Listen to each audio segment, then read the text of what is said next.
최고의 페이지. 와! 반갑습니다. 반갑습니다. 안녕하세요. 소통과 공감 대표 유경천입니다. 최고의 페이지 박종화입니다.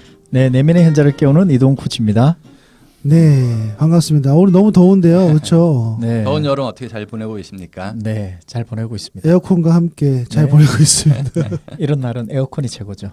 네. 예, 빨리 이 시간이 지나가기를 네. 바라고 있는데요. 오늘 책은 뭐죠? 예, 오늘은 그 리더의 길이라는 그쵸 책인데요. 네, 신재구 저자, 그러니까 뭐 지금은 이제 교수님이신데 네.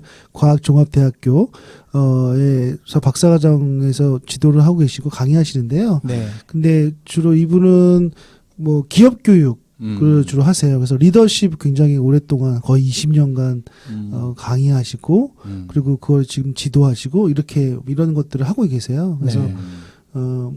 굉장히 많은 리더십에 대한 깊이 있는 지식과 뭐 연구 논문들이 계신데 그것들을 좀 망라해서 책을 쓰신 것 같습니다. 실제 논문도 많이 쓰시면서 현업에서 산업교육의 경험도 아주 많으신, 그렇죠. 네. 그리고 우리 유경철 대표하고 친분이 있으신. 아, 그렇죠. 네.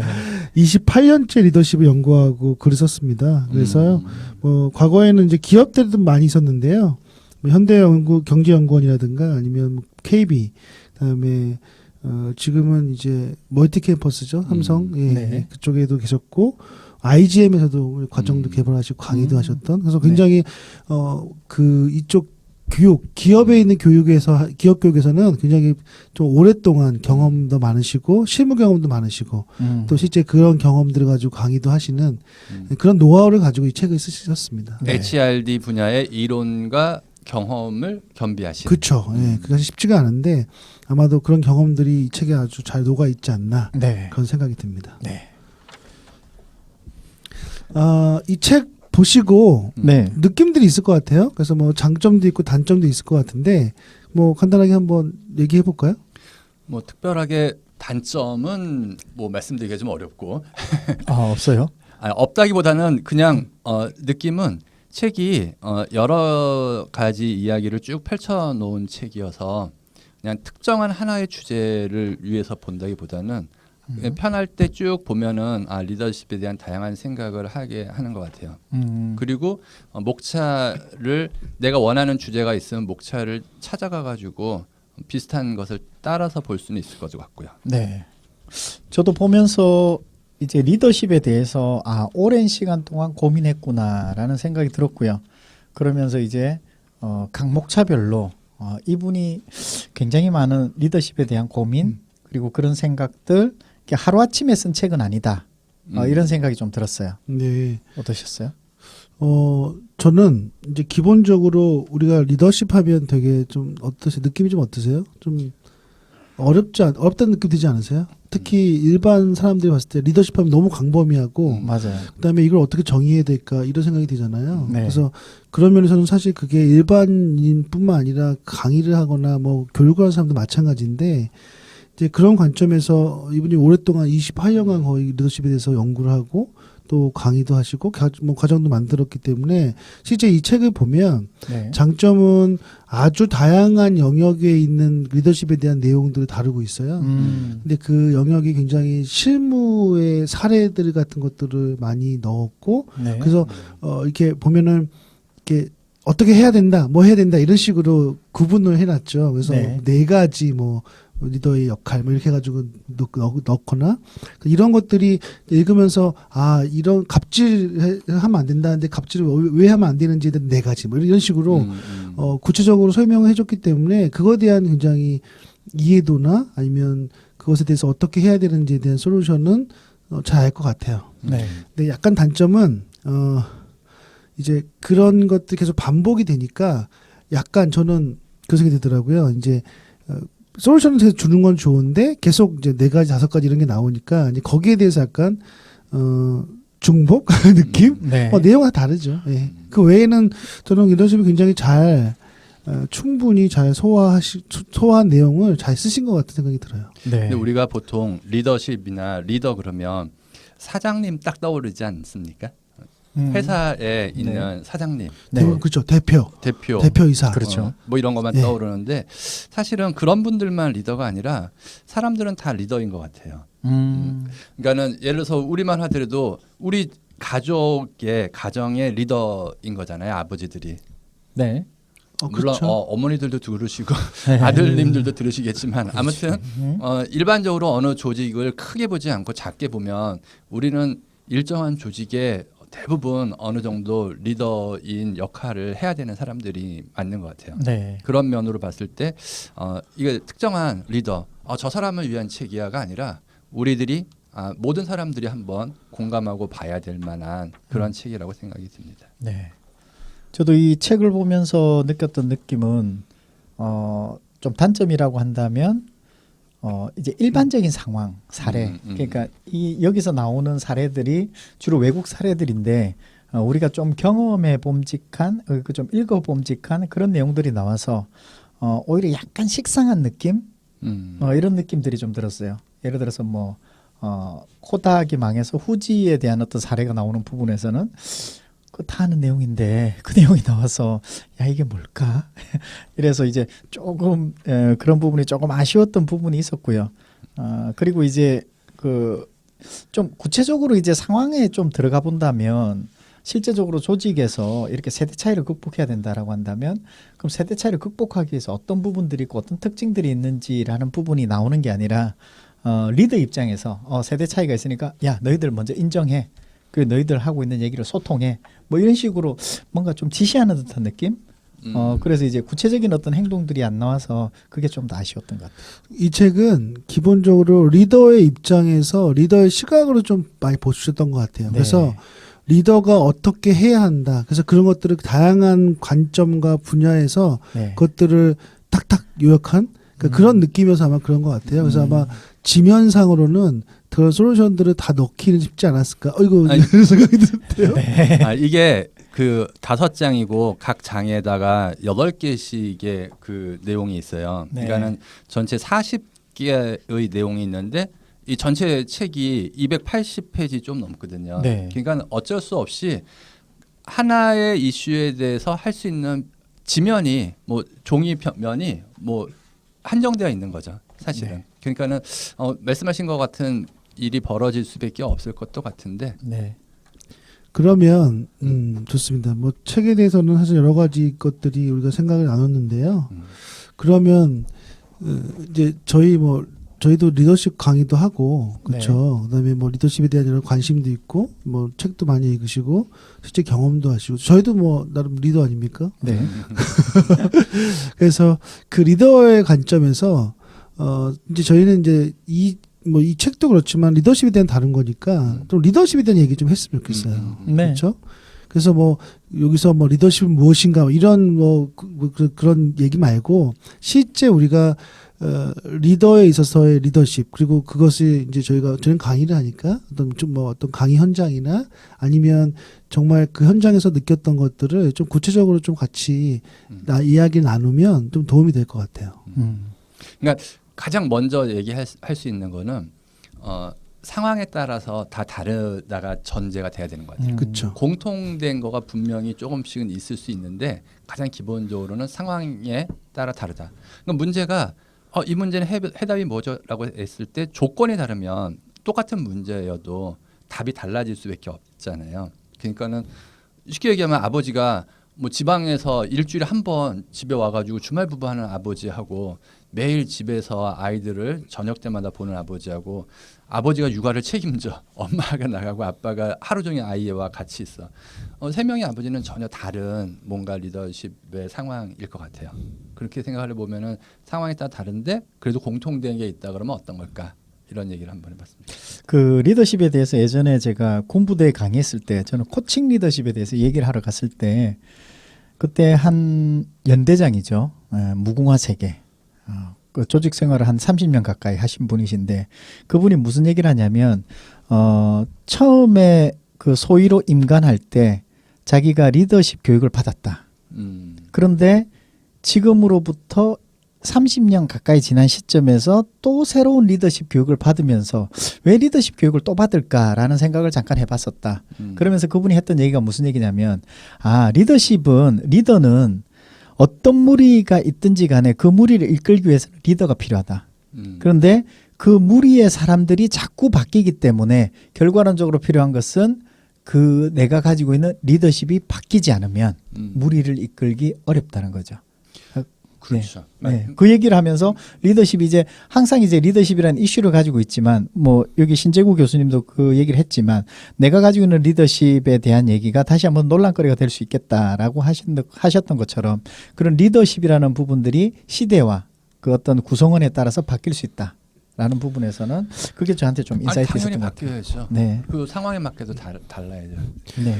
그러니까 지금 이거 쓰셨지만 사실은 시간이 지나면 이 이론들이 다 사실은 다 바뀌고 네. 이게 그냥 다시 아니다 거부되는 것들 그런 걸 말씀하셨잖아요. 머릿말에서 그 중요한 것도 저도 비슷하게 생각해요. 그러니까 리더십이 우리가 뭐 이런 이론이다 뭐다 연구하고 막 말을 하는데 사실 시대에 따라서 다 바뀌는 거고 바뀌지 않으면 오히려 더 발전이 없는다고 생각해요.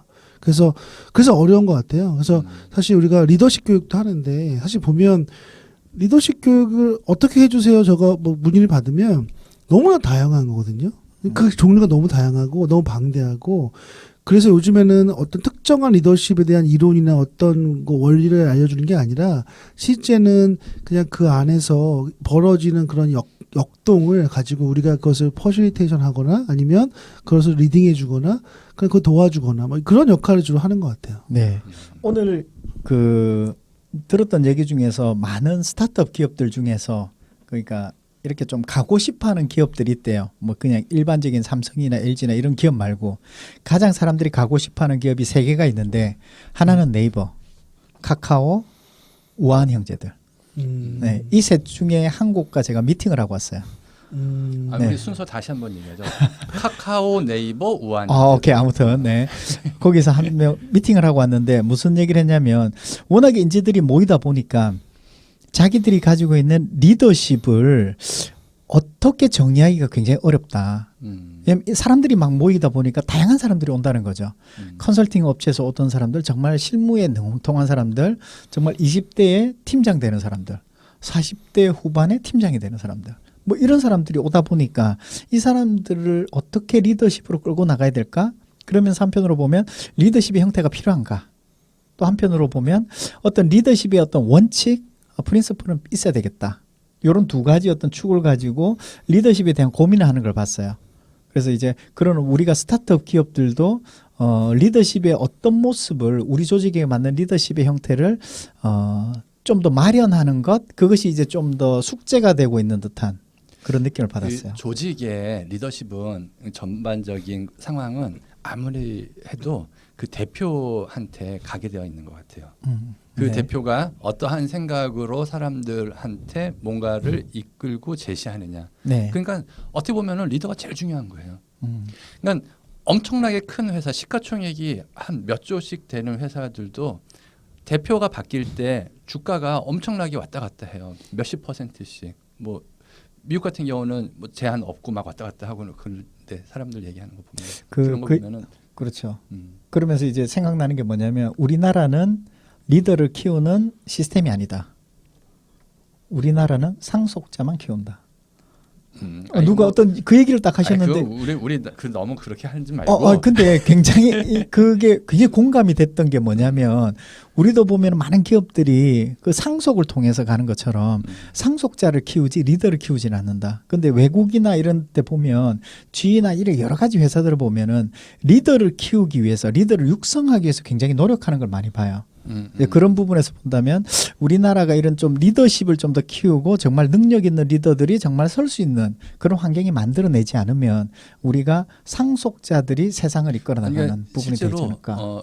법이 중요한 것 같아요. 네. 법이 중요하고 어디 이렇게 통계 같은 거 보면은 우리나라 부자들은 한 80% 정도가 그 상속 부자인데 미국이나 뭐 이렇게 중국 같은 데는 80%가 자수성가형 부자라고 네. 얘기하거든요. 다른 나라들 보면은 한 5, 60% 되고 그 카스트 제도 뭐 이런 게 확립되어 있는 인도 같은 데를 봐도 30%가 넘어요. 자수성 고용 부자가. 네. 우리나라는 20 몇 %밖에 안 돼. 자수성 고용 부자가. 내가 그 뉴스를 딱 보고 혼자서 한번 생각을 해봤어요. 왜 이럴까요? 왜? 대한민국은 사람들이 썩어서 그런가? 그런 여러 가지 생각을 해보니까 그게 아니라 규제가 너무 심하고 법적으로 그런 걸 가로막게 되어 있는 것 같아요. 그러니까 우리나라에 지금 있는 법이 재벌 2세들을 위한 법이 지금 진행되고 있는 거죠. 사람들은 말로는 그렇게 하지 않으면서도 규제 뭐 이런 것들이 새로운 것을 하는 걸 막는 이러한 상황인 것 같아요. 네. 어떻게 보면 리더십이라는 것은 그러한 문제를 뭔가 사회적으로 잘 통합을 딱 하고 뭔가 다른 사람한테 욕을 먹더라도 내가 바랄 수 있는 좋은 나라를 만드는 거 이런 거가 또 하나의 리더십일 수도 있겠죠. 절묘하게 잘 다시 돌아오셨어요. 네. 그래서 리더의 길이죠. 네. 그렇군요. 네. 우리 리더십 강의 제일 많이 하시는 유경수 대표께서 리더십에 대해서 얘기해 주시죠. 아니 저는 요즘에 그런 생각이 들어요. 그러니까 리더십에 대해서 뭐 공부를 하면 할수록 그다음에 그 이론에 대해서 좀 뭐 제가 연구를 하면 할수록 그리고 또 현장에서 이제 보게 되면 사실 이게 정의다라고 얘기해 주는 게 너무나 무의미한 그런 시대가 아닌가 싶은 생각이 들거든요. 그래서 뭐 예전에 보면은 뭐 우리 서번트 리더십이다 아니면 진성 리더십이다 그런 얘기 하잖아요. 그래서 정말 인간적으로 사람들을 잘 케어해 주고 정말 내가 진정성을 다하면 그들이 바뀔 것이다. 근데 이런 것들이 워낙 요즘에 밀레니얼 세대라든가 Z세대들의 이 마인드 자체가 그런 어떠한 이론적으로나 그런 마음의 어떤 원칙들이 적용이 안 되는 것 같아요. 그래서 중요한 건 실제 각 업종이나 각 개인이나 다 개별적으로 맞게 사실은 리더십을 발휘해야 되는 거고 그 사람에 맞는 그런 컨셉을 갖고 리더가 리더십을 발휘해야 된다고 생각하는 거예요. 그래서 뭐 우리는 교육이기 때문에 사람들을 모아놓고 얘기도 하고 뭔가 이론도 알려주고 하긴 하지만 저는 가끔씩 이런 게 무슨 의미가 있나. 오히려 차라리 그들이 얘기를 하게 하고 그들이 나오는 것들을 우리가 같이 공통적으로 필요한 것들을 꼬집어내서 이걸 어떻게 해결할 것인지 문제를 해결하는 그런 방식으로 워크숍을 하거나 아니면 코칭을 하거나 그런 것들이 유효하지 않나. 그리고 사실 그렇게 지금 하고 있는 방향으로 또 가고 있기도 하고요. 그렇죠? 그래서 사실 이제 우리가 이 코치님 같은 경우는 코칭을 하시지만 사실 뭐 코칭도 리더십인 거고 그렇죠? 근데 그 안에서 이런 것들이 옛날에 구분이 되어 있었다면 지금은 굉장히 복합적이고 융합되어서 이루어지고 있는 것 같고 또 요즘에 유행하고 있는 애자일 방식이잖아요. 그래서 사실 리더십도 애자일인 것 같아요. 그래서 그냥 뭐 어떤 내가 리더고 너는 부하 직원이니까 이거 어떻게 이런 것보다는 그냥 내가 리더가 됐다가 내가 또 밑에 뭐 어떤 일을 할 때는 밑에 직원이 됐다가 또 그 내가 밑에 직원한테 배우기도 하고 이런 것이 왔다 갔다 하면서 역동적으로 계속 움직이면서 실제 그런 조직이 리더십이 잘 발휘되고 성과도 내고 훌륭한 조직이 아닌가라는 생각이 들더라고요. 그렇죠. 리더십을 얘기할 때 중요하게 빠지지 말아야 될 게 조직 문화하고 같이 연결돼요. 그렇죠. 네. 네. 그래서 애자일 조직이 실패하는 이유가 사실은 이제 그 시스템을 다 바꿔서 이제 실패해요. 이렇게 안에 있는 조직 문화를 바꿔야 되는데, 근데 여기서 실수하는 게 뭐냐면 많은 경우 애자일 조직을 하게 되면 태스크포스 팀을 줘서 거기만 이렇게 한번 테스트해봐요. 그리고 이제 그렇게 한번 해보면서 좀 바꾸려고 해요. 점진적으로 바뀌는 것은 다 실패했대요. 확 바뀌게 되는 거죠. 네. 한꺼번에 다 바뀌어야 되는데 한 큐에 바뀌어야 돼요. 한 큐에 바뀌어야 되는데 이게 뭐가 바뀌어야 되느냐면 조직 문화가 바뀌어야 된대요. 한 큐에 바뀌어야 된대요.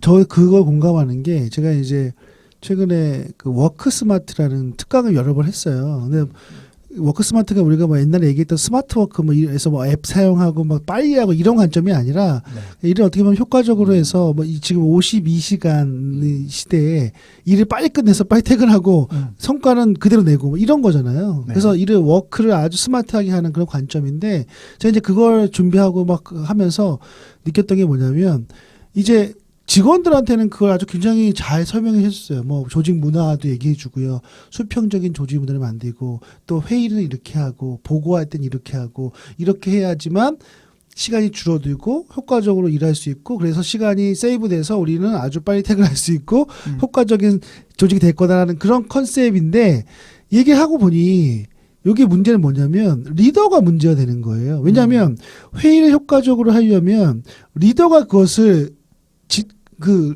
지도해야 되는 거예요. 그러니까 리더가 그 의사결정을 해야 되는 거예요. 그리고 업무 보고할 때도 내가 효과적으로 하려면 페이퍼 안 보고 종이로 인쇄 안 해도 돼. 내가 알림만 주면 내가 원페이지 아니면 그냥 전자결정할게. 이런 의식이 있어야 되는데 사실 리더가 바뀌지 않기 때문에 그 밑에 있는 수많은 좋은 시스템이나 제도들이 사실 다 알고 있다 하더라도 묻히는 거죠. 그런 면에서 실제 리더와 리더십 그리고 그 조직 문화는 다 어떻게 보면 리더와 굉장히 밀접한 연관이 있고 그들의 변화가 있어야만이 밑에 있는 조직 전체 조직에 영향이 미칠 것이다. 그런 생각이 들더라고요. 제가 교육하면 아마 느끼셨을 건데 리더들 대상으로 교육을 해요. 그러면은 다 리더들은 뭘 얘기하냐면 이거는 우리 부하 직원들이 들어야 되는데 이런 얘기예요. 서로 그러니까 밑에 있는 사람들하고 뭐 팀원이나 팀장들하고 이제 그 진행을 하게 되면 다 뭐라고 얘기하냐면 우리 임원들이 들어야 되는데 이게 맞아요. 무슨 얘기냐면 맞아요. 교육을 들어야 되는 대상이 없어요. 그 사람들은 윗사람이라고 얘기하고 윗사람들은 아랫사람이라고 얘기하기 때문에 정작 누가 받아야 되느냐. 조직에서는 그 교육을 받아야 되는 사람들이 이건 내 교육이야라고 느끼는 사람들이 별로 없는 것 같아요. 그것부터가 먼저 문제지 않을까. 저는 그러면 전체가 한꺼번에 받아야 된다 생각해요. 다 모아놓고 그냥 같이 그러면 거기서 얘기할 거 아니에요. 그러면 시장 상황을 얘기할 거야 아마. 상황이 어려워요. 예, 근데 우리나라가 또 이제 그런 어떻게 보면 교육 얘기가 나왔는데 문제점이 뭐냐면 잠깐만 직급을 나눠서 교육을 하거든요. 그래서 뭐 예를 들어서 승진자라든가 이러면 괜찮은데 이런 교육 같은 경우는 사실 같이 해도 되거든요. 같이 해서 사장부터 사원까지 그런 얘기를 듣고 같이 그걸 논의할 수 있고 그것에 대해서 같이 생각해보고 고민해보는 시간을 가져야 되는데 사원급 듣고 뭐에서 과장급 듣고 팀장급 듣고 임원 따로 듣고 근데 이렇게 다 듣지도 않아요. 그러니까 똑같은 강의를 다 계층마다 다 타면 좋은데 그렇게 안 하고 사원만 듣는다든지 아니면 뭐 팀장만 듣는다든지 뭐 다 들었는데 임원만 안 들었어. 뭐 이래도 안 되거든요. 그래서 그런 시스템은 좀 문제가 있지 않나 싶어요. 네. 우리 사람들이 수평적인 조직 문화를 원하고 애자일 조직 막 얘기하지만 이제 나이도 좀 있고 한 저 같은 사람의 입장에서는 수직적이어야죠. 시키면 시키는 대로 하는 거지 무슨 소리야. 진심입니까? 농담입니다. 너무 재미없는 것 같아가지고. 네. 제가 최근에 다니엘 박이라는 분이 이렇게 강의하시는 거 들었어요. 그분이 이제 특히 이제 교회 쪽에 이렇게 섬기시면서 하시는 분인데 그분이 이제 뭐 수십 개국의 나라를 다니면서 정말 리더라고 하는 사람들 다 만나보면서 느꼈대요. 뭘 느꼈냐면 리더가 언제 리더가 되느냐 이걸 얘기하더라고요. 리더는 타고나야 된다고 얘기하는 사람이 있고 누구는 뭐 성장 길러진다 뭐 이렇게 육성될 수 있다라고 얘기를 하는데 근데 리더는 타고나거나 길러지거나 중요한 것은 리더가 뭘 할 때 그때 비로소 리더가 된대요. 자 이게 뭘까? 무엇을 할 때 네. 진정한 리더가 된다. 헌신, 배려, 헌신, 배려 아니에요. 양보, 그거하고 비슷한 뉘앙스에 있는 단어예요. 영성, 아니에요. 뭐냐면 리더가 가장 이게 없대요. 싸가지가 없어요 혹시? 아니요. 책임이 없대요. 아 책임. 책임이 있지 않아요? 책임이 없어요. 그래요? 많은 리더들이 자기가 책임을 안 져요. 책임을 안 지는데 책임을 지는 리더들이 정말 훌륭한 리더들라는 거죠. 그래서 리더는 언제 리더가 되느냐 타고나거나 길러지는 게 아니라 내가 책임을 지는 순간 리더가 된다. 저는 그 말이 굉장히 와닿았어요. 리더를 뭐 책임자라고 얘기하면 네. 책임자는 책임을 지는 사람이 책임자니까. 네. 그렇죠. 그래서 여기서 리더십의 가장 핵심은 책임이 아닐까. 맞아요. 내가 과연 책임을 지느냐. 어떻게 보면 우리는 가정에 책임을 지고 있잖아요. 네. 그렇다고 한다면 우리는 리더십을 발휘하고 있는 거고요. 네. 네, 그런 의미에서 본다면 우리가 책임지고 있는 부분에서 과연 책임을 다하고 있는지 혹시 우리가 직원들이나 이런 부분에서 내가 책임을 지고 있는 건지 아니면 그 친구 왜 이렇게 안 돼 하고 저성과자로 몰고 있는 건 아닌지 한번 생각해 내가 봐야 우리 됩니다. 가정에는 책임을 많이 지는데. 네. 그래서 그렇죠? 그래 리더죠. 우리 집에. 그럼 좋습니다. 1부는 여기서 마치도록 하고요. 최고의 페이지부터는 2부에서 계속 이어서 해드리겠습니다. 2부에서 봬요. 네.